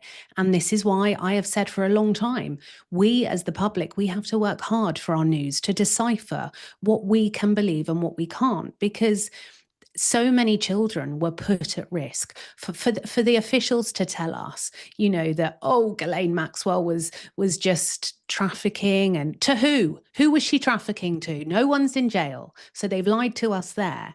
And the picture done, it absolutely looks like Ghislaine Maxwell. And what also makes me so cross is these rumours have circulated amongst social media. And I feel that many citizen journalists and many free thinkers and critical thinkers, that, they have that term conspiracy theorist weaponized against them. And they're made to feel shame for thinking these things, like it's so ludicrous. Well, the world is run by satanic paedophiles. We can see that in the Epstein documents. That's a fact. So ultimately, we now have to try and piece the rest of this together. If you ask anyone about the Madeleine McCann, the entire case, it didn't make sense. John Wedger, the former Scotland Yard detective, has said this openly. Nothing made sense with this case. And if you look at the location that she was abducted from, this was a very, very safe part of Portugal. Nothing like this had ever happened. It was very family orientated. The same families would go back there every year. This was so out of the ordinary. And that then makes you think, okay, well, we do have to now consider that Ghislaine Maxwell did go to Portugal. The Jeffrey Epstein trafficking network did recruit from Portugal. It also, went to many other places. But we are dealing with organised crime here. So it is going to take some time to go through this. But evidently, those in power have never given us the full picture on this. No, indeed. And the thing is, Lauren, you would imagine that Kate and Jerry McCann would be aware of this. If not, would they be asking questions now? I don't know. I mean, the Madeleine parents. McCann, what I've always found frustrating about the Madeleine McCann story is, and this probably isn't a popular thing to say, but, and obviously anyone that's lost their child in these circumstances, it is just like a nightmare. But if this were a couple that weren't doctors and were in a low income household and didn't speak like, Jerry and Kate McCann, there would not have been this level of press interest in this story. If this were a hard working class family that spoke like Tommy Robinson and they had also been for dinner and left their children, the narrative would have been so different on this, Dan. Children do go missing all the time, but the press decided to run with this narrative because it sold for them as well. But there have been many children that the press have never covered because they also weren't pretty and blonde, and there wasn't a narrative there that they could embellish and keep running. Lauren, do you think that we're ever going to find out what really happened to Madeleine McCann? I mean, I've spoken to people in Portugal that lived there, and they have long had their own theories on what went on. I think a lot of time has passed on this. We don't have the evidence that's readily available for us to try and piece things together. I think if this were happening now, that citizen journalists and the public are some of the smartest people. They are incredibly forensic in their research, and it would be a different situation. But I don't think we will get the truth on this. And unless these redactions are lifted from the Epstein files, we can't place where this person alleges this spotting was. So that's really concerning because the location, that shouldn't be actually redacted. But like many redactions within the Epstein files, there are parts within that file where it should not be redacted. Lauren, we've got more breaking news. It's quite a day what's of happened it. now? Okay, so this is brand new. Wes Streeting, who we know is the health secretary, but has been working behind the scenes for some time to try and depose Slippery Starmer as Prime Minister, despite the fact he backed him earlier today, has now released some of his personal communications with Peter Mandelson, who, remember, is totally swept up in all of these Epstein files and now under a police investigation. Now, when it comes down to it, Lauren, he is trying to save his political career with Streeting. That's what he's doing, because he has been pictured for years and years and years with Mandelson, who is viewed as a political hero. They are, of course, both gay men as well. And so this release, which has been outlined here by Politics UK, is of Wes Streeting's own messages with Peter Mandelson. Let's go through them. I'm seeing them at the same time as you. This has literally just dropped. So in March 2025, so that's last year, 28th of March 2025, Wes Streeting, oh, goodness, it's bad right from the start. Wes Streeting messages Peter Mandelson. I fear we're in big trouble here, and I am toast at the next election. We just lost our safest ward in Redbridge, 51% Muslim, Ilford South, to a Gaza independent. At this rate, I don't think we'll hold either of the two Ilford seats. Later that day, he says there isn't a clear answer to the question, why Labour? Lord Mandelson replies, I guess showing how closely they're in touch, just 9 minutes later, saying the government doesn't have an economic philosophy, which is then followed through in a programme of policies. Wes Streeting replies saying no growth strategy at all. The conversation continues in July last year. This is on the 24th of July, 11 p.m., where Wes Streeting declares that Israel is committing war crimes. He says, I am sure this will come up in coming days, so wanted to check in with you on recognition of Palestine and the domestic politics of it. Keir's statement today was excellent, but Macron's statement tonight ups the ante. Morally and politically, I think we need to join France. Morally, because Israel is committing war crimes before our eyes. Their government talks the language of ethnic cleansing, and I've met with our own medics out there who describe the most chilling and distressing scenes of calculated brutality. Politically, a Commons vote will be engineered in September on recognition, and we will lose if we're not ahead of it. There are no circumstances in which people like me or Shabana could abstain or vote against. Conference will be a sea of Palestine flags, and the moderates will be waving them. So he talks for quite some time about Palestine and the fact that Israel is committing war crimes, to which Lord Mandelson replies saying, I can see all this, but I am worried that such a gesture now could blow a 2SS out of the water if Israel decided that unilateral recognition justified further WB annexation, which the US would be powerless to stop or reverse. That would be the end of it. So I think we need to employ practical means to get a 2SS, not quickly, I grant, but realistically.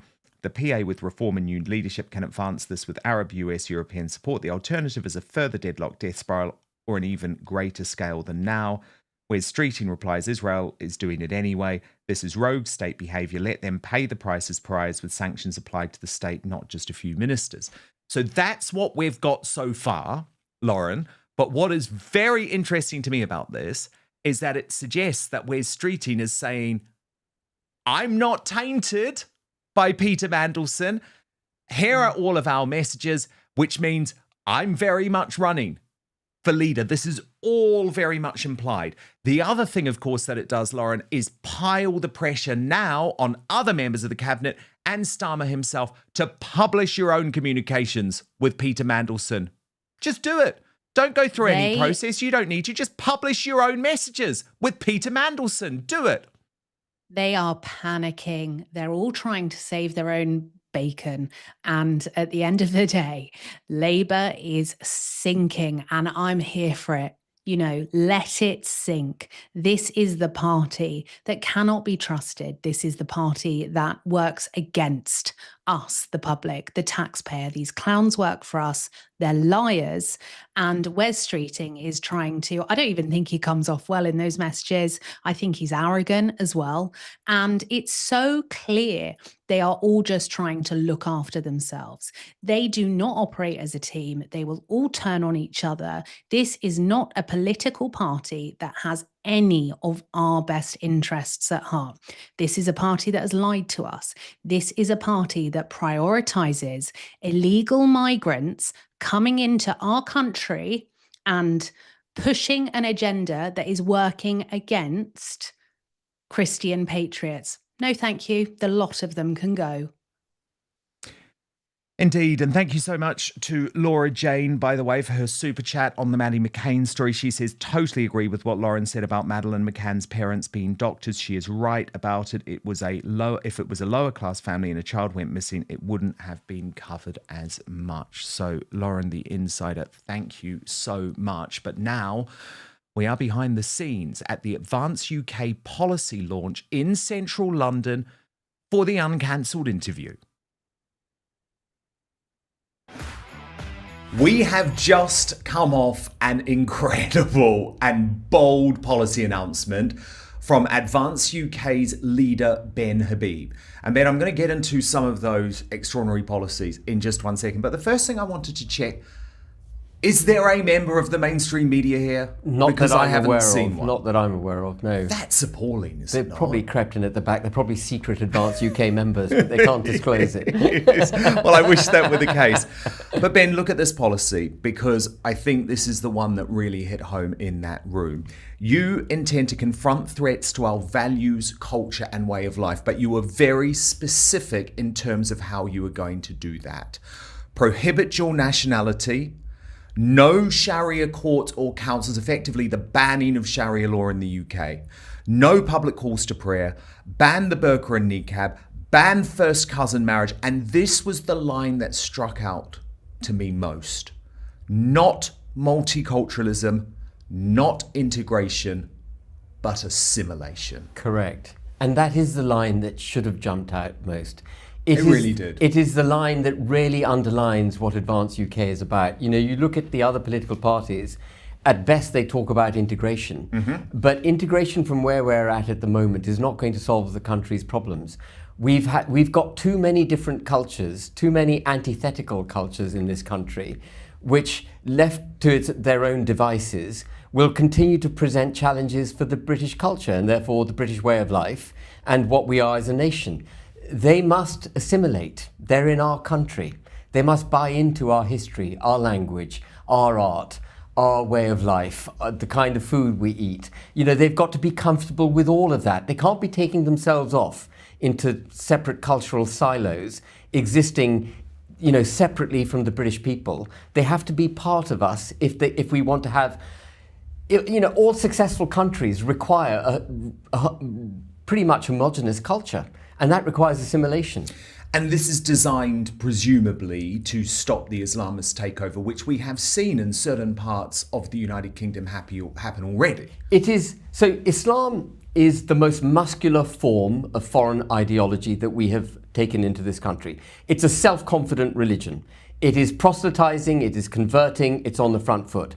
And what we've done with Islam is take in some of the most fundamentalist Muslims, and as distinct from extremists. You know, the other political parties all talk about extremism. Of course, extremism is bad, but there's something nearly as bad as extremism, which is fundamentalism. And we've got a lot of fundamentalist Muslims in this country, and that their view of life is antithetical to the United Kingdom. Not only have we taken them into the UK, we have then put a protective blanket around them through DEI, saying that their religion must be protected, Islamophobia laws are coming in one shape or form, their religion should be celebrated, promoted, etc. And actually Christianity should take a back seat, our way of life should take a back seat. What we've got to do is make ourselves more self-confident, more on the front foot, remove the protective blanket of DEI, and require all people in this country to assimilate with our position. That applies obviously to all Muslims, but everyone else as well. But for example, under this policy, you are very clear, an MP being sworn in to our parliament will unable to be sworn in on the Quran. You're clear on that, 100%, right? Yeah, 100%. Which is a big change. Yeah, and it's more than symbolic. Because if you swear on the Quran actually is an ideology of globalism. Mm-hmm. It's not really a nation-state ideology. The Bible in Christianity is quite able to tolerate nation-state. Islam is about Islam, and nation-states, you know, they're kind of secondary importance. And if you're going to recognise, as I think all MPs and public representatives in this country should, that this is constitutionally a Christian country, how is it that you're going to discharge your duties to that Christian constitution if you're swearing on another book? Now, there may be Muslims who are elected to being MPs, but they can swear on a neutral text, on a non-religious text, but also in that non-religious text, they must recognize, they must declare that they recognize that this is constitutionally a Christian country. And a lot of the policies you announced today did seem to me to be about reinserting Christianity into a whole load of areas absolutely. of our lives. We have culture, religion, way of life, habits, moral values, all of these things are interlinked. And what's happened with Christianity is that it's vacated the space. In the pursuit of being nice and being welcoming, we've basically set aside our own identity. That's why people are so challenged when they say, well, what does it mean to be British? And people go, oh, I don't know what it means to be British. It's because we've set it aside. And what I was trying to do today was to actually point to what it means to be British, the signs of Britishness, and to make sure that those signs are restored, including our Christian constitution. Indeed. Now, look, the other policy which was hugely eye-catching, and I immediately posted on X, and it's had a huge response. A good response or a negative very response? good response, Yeah. but from our people, you Yeah. can imagine the type of response it's going to have from others, is that you are actually proposing, and this is now official policy, to recolonize our curriculum. Yeah. Because there has been this massive push to decolonize, to be Absolutely. ashamed of being British, to be ashamed of being Christians. So you are actually going to legislate to recolonize. So what will that mean in schools and for our education system? So, I mean, it's very basic. You know, nowadays at school, you're taught that your forefathers are slave traders, that the empire was a force for evil, that Cecil Rhodes was a horrible human being, that Winston Churchill was a white supremacist. Even St. Paul's Cathedral on their website had Winston Churchill down as a white supremacist. All these things are being taught to our children. I should say our children are being indoctrinated by all this nonsense. And we've got to, if we're to be a confident nation, a nation that can confidently go forward knowing its existence is not being threatened, we must be proud of who we are. We can't be looking back over our shoulders at our forefathers and thinking we're awful people. And the truth is we're very good people. We were the power that abolished the slave trade at the zenith. At the zenith of the empire in the early 19th century. So stop the self-loathing in terms of what our kids are taught at school. And exactly. So teach them a proper, balanced approach to the British Empire, which is the greatest empire this world has ever seen, did many, many great things for many parts of the world, and I've been a direct beneficiary of that. I grew up with the tailwinds. I was born with the tailwinds of the British Empire going through what was British India, was Pakistan when I was born. I know it was a force for good. I received education under the British imperial system as a child, and we've got to reteach that, to recolonize the curriculum, teach our history accurately, make sure our children are aware of who our national heroes are, the contributions they made, our national figures, our military figures, and so on. Make sure our children understand their Christian identity. Teach Christianity at school. Sure, you can do comparative studies with Christianity, but Christianity's got to be the theme. Sing hymns in chapel. Sing the national anthem, which is also a hymn. Require schools to have the Union flag everywhere, so everyone knows, every child knows that's my flag, this is my country. Reinforce all of that. It's basic stuff, but it's been we've turned our backs on it. You've also proposed abolishing a whole load of bills, which you say have been absolutely central to the dismantling of the United Kingdom, really since the 90s. Do you just want to explain which bills in particular are going to go? Because these are really significant pieces of legislation which have shaped modern British history. Yeah. Except they've served to set aside what it means to be British. Yeah, I mean, not in a good way. Not in a good way. Not in a good way, by the way. Let me make that very clear. They've shaped us, but not in a good way.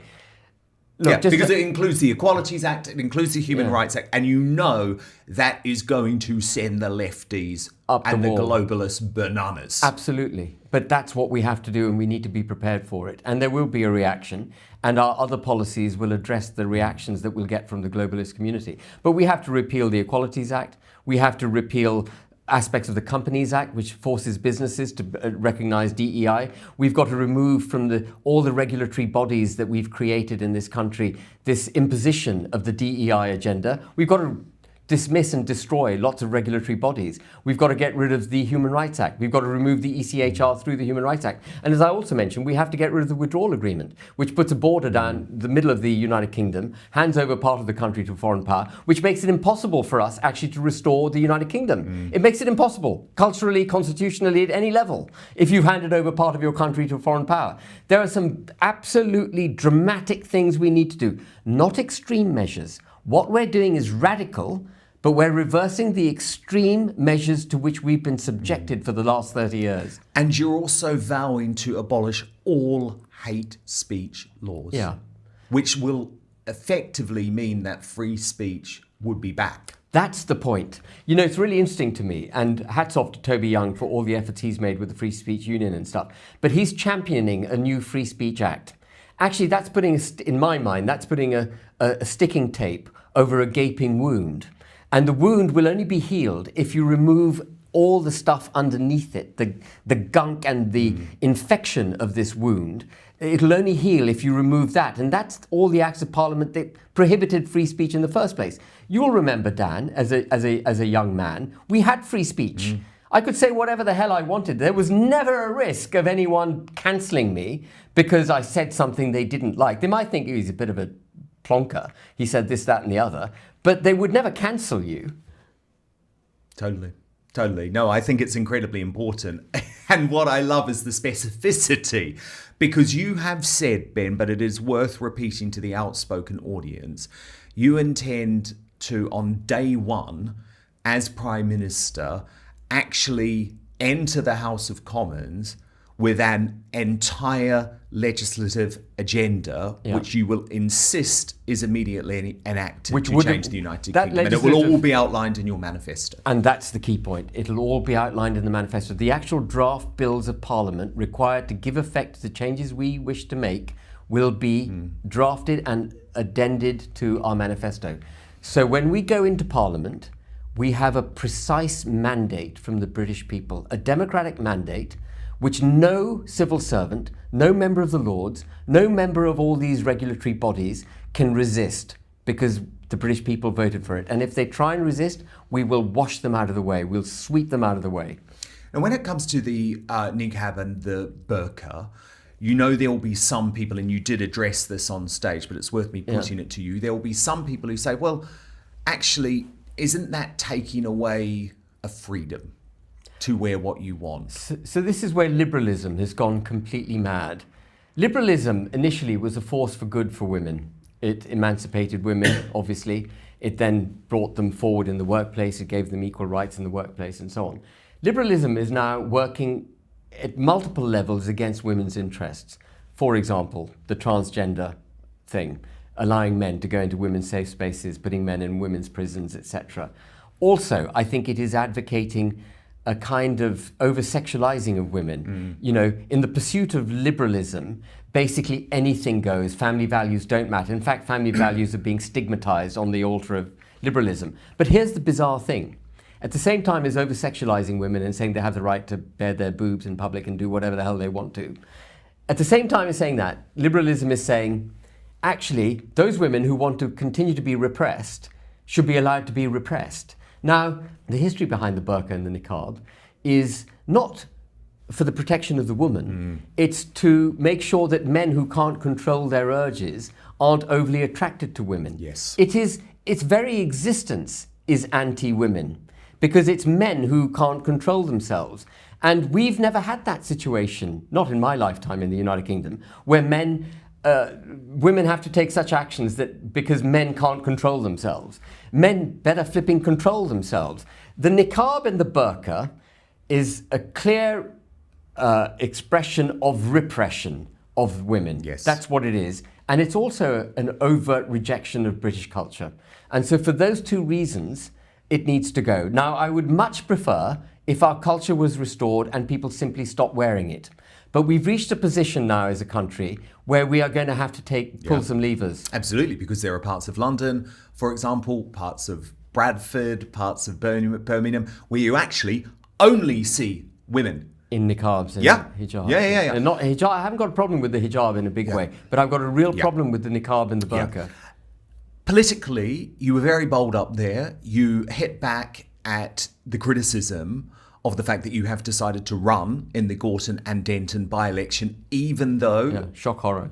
it potentially risks putting another Green MP in Parliament. You say, absolutely, that is the right decision to make. You are unapologetic about that. If the Green Party win that seat, it makes no difference to the national discourse the next morning. If Reform win that seat, well, it's just another Tory 2.0 MP. If the Tories win the seat, well, it's another Tory. If the Labour win the seat, nothing changes. The only change that will happen is if Advance UK wins that seat. If Advance UK wins that seat, Dan, just think about it for a second.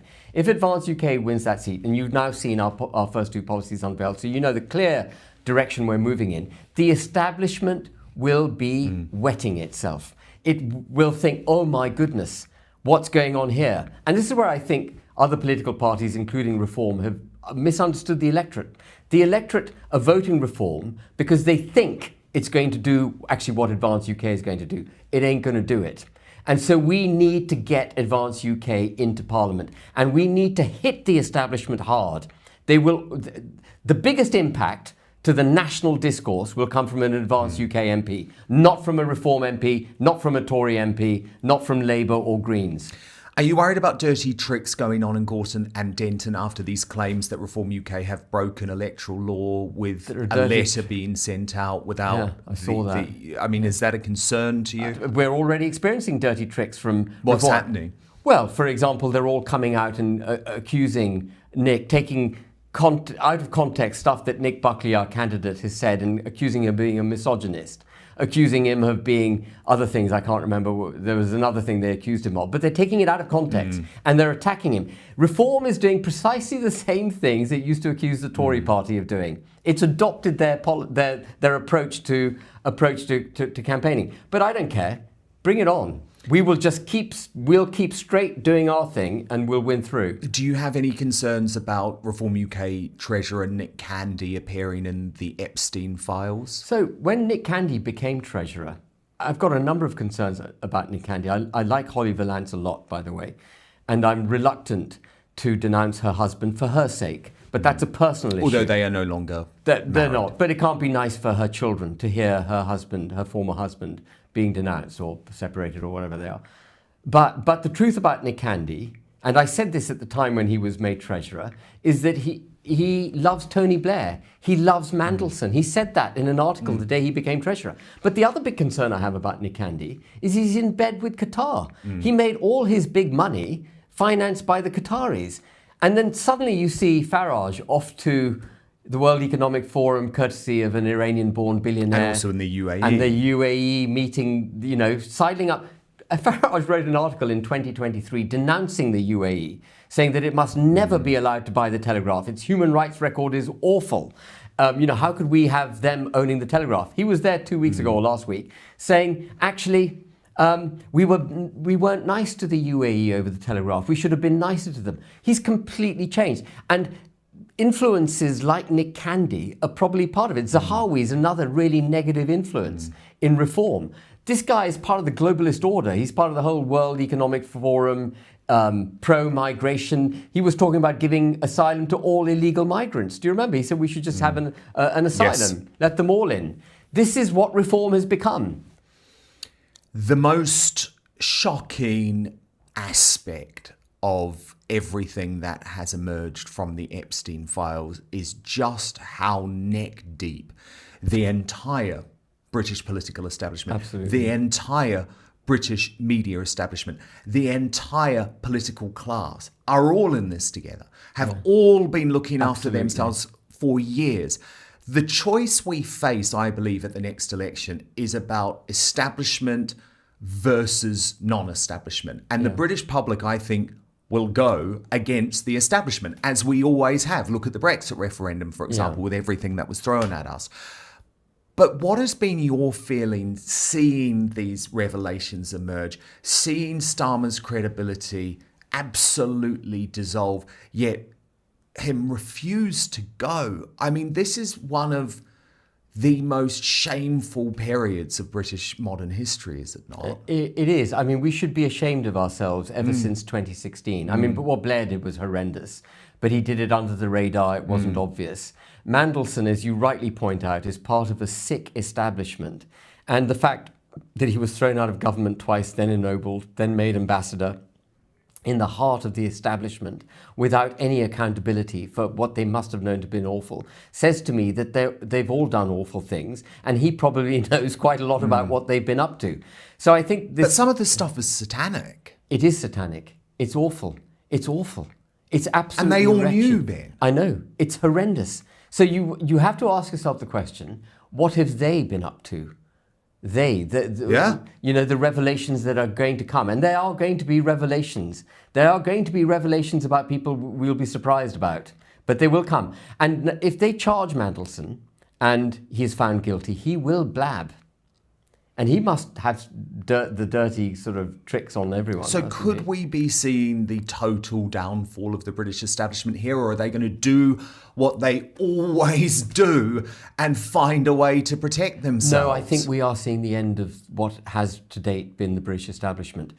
I can't remember a time in history where the main parties, the Tory party and the Labour Party, have fallen to such low levels of popularity. But do you say Nigel Farage is part of that establishment? Well, he's Tory 2.0, isn't he? He's got Zahawi in the party. He's got Jake Berry in the party. These guys are pro-migration, pro-net zero, pro-lockdown, pro-vaccine mandate, quite happy with the World Economic Forum. How do you change the establishment if you welcome the establishment into your midst? It's impossible. And are you calling on Starmer finally to resign? So for me, it's academic whether he resigns or not. I mean, he's done. there should be an election. I mean, it doesn't suit Advance UK to have an election right now because we're not ready, but there should be an election. The Labour Party's done. There's no one to replace Starmer. That's the problem. He is politically mortally wounded. But who's going to come in? David Lammy? I mean, for Christ's sake, you know. Don't even suggest it. No, don't even suggest it. Well, I think it's going to be, I've given her my nickname, Red Rayner the Tax Evader. But the irony is, they're literally doing the same thing that they did with Mandelson. They are allowing someone who has been completely disgraced to come back in. To come back. Because they have no one else. And this is what the Labour Party always do. I actually think it's truly disgusting. But in my view, it's her. I know there's another school of thought that actually believe that Tony Blair is secretly advocating for Shabana Mahmood. Of course, she would be the first Muslim Prime Minister of the United Kingdom. She has been open about the fact that she has an Islamist agenda that drives... Remember, these are her words. She's been on pro-Palestinian marches. Well, yeah, but her words are, my Islamist faith drives every decision I make. That's what I mean about Islam being a globalist religion. So it's scary. It's scary times. But look, it was a very positive day. Ben Habib, congratulations on your first policy launch. We will save the UK. We will? We will save it, absolutely. Good. The British people have woken up. We need a bit of damn hope. Well, look, I was in that room today. You know, I was there as an independent journalist, as I always am, but it was an incredible vibe. I just think what is pretty shameful is the fact that you don't see a reporter from Talk TV there, you don't see a reporter from GB News there, you don't see a reporter from the Daily Telegraph there. They actually need to be shamed. They do. Yeah. But it's also why we need to move away from relying on the mainstream media whatsoever. Dan, thank you for coming. Thank you for supporting us. Thank you for giving me airtime. And as you saw yourself, the room was packed. Yeah. Something's happening. Something's happening. UK. Ben Habib, thank you so much. Thank you. Thank you so much. And so much amazing feedback coming from you on what has been a very busy day of news. Barbara Cleverly says, Ben Habib, great speech this weekend, says everything we need to hear. Angela Jones, thank you, Angela, says Mandelson is evil. I don't think he's stupid, but his vanity and greed have made him act very foolishly. Juliet Johnson reckons Sawar wants Mahmood as Prime Minister, perhaps. I wonder why. And Joyce Martin, I've been hearing this a lot today, Joyce, says, I believe Starmer will have threatened to call a snap election if his troops did not fall into line. But from WNW82, this Mandelson thing just highlights how much they are all involved and up to good behind closed doors. There's no way this just ends with Mandelson. No way. Absolutely. And you would have heard Ben Habib there say he thinks Mandelson is going to blab. And from Becca Stephanie Thornquist on Slippery Starmer, and this is a comment I 100% agree with. He lost all respect from the country after Southport. Yes, he did. It was the beginning of the end. Okay, let's reveal today's greatest British... Oh, actually, just got a couple of super chats from you first. Laura Jane says, Ben, Lauren and Dan are awesome. Thank you so much. And from King Sass, it was always obvious that Epstein was alive. Never believe anything without proof. Absolutely. That's a very good point. Thank you all for your super chats and memberships during the day. And of course, remember to subscribe completely for free for the show. You can see our live count on screen now. But let's reveal today's greatest Britain and Union Jackass. A reminder of your Union Jackass nominees: King Charles, Andrew Mountbatten Windsor, and Peter Mandelson. And the results are in, or at least they were, and here they are. Okay, it's been super close today. It has been super close today, so it's been changing. In third position with 24% of the vote, Andrew Mountbatten Windsor. The runner-up with 37% of the vote, Peter Mandelson. But today's Union Jackass with 39% of the vote, it is King Charles. Believe it or not, despite that statement, really throwing his brother to the wolves. And today's greatest Britain, nominated by Lauren the Insider, is Rupert Lowe. She says he is the real king of the country.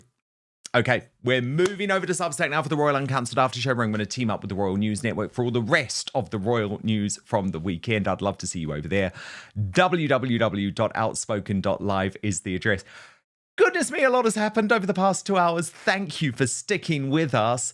Who knows where we'll be by 5 p.m. tomorrow, but I will be back with you live UK time at 5, midday Eastern, of course, 9 a.m. Pacific. Hit subscribe right now if you're watching on YouTube. Make sure you subscribe to our podcast on Spotify, Apple Podcasts, or wherever you get your podcasts. And most importantly, I promise to keep fighting for you.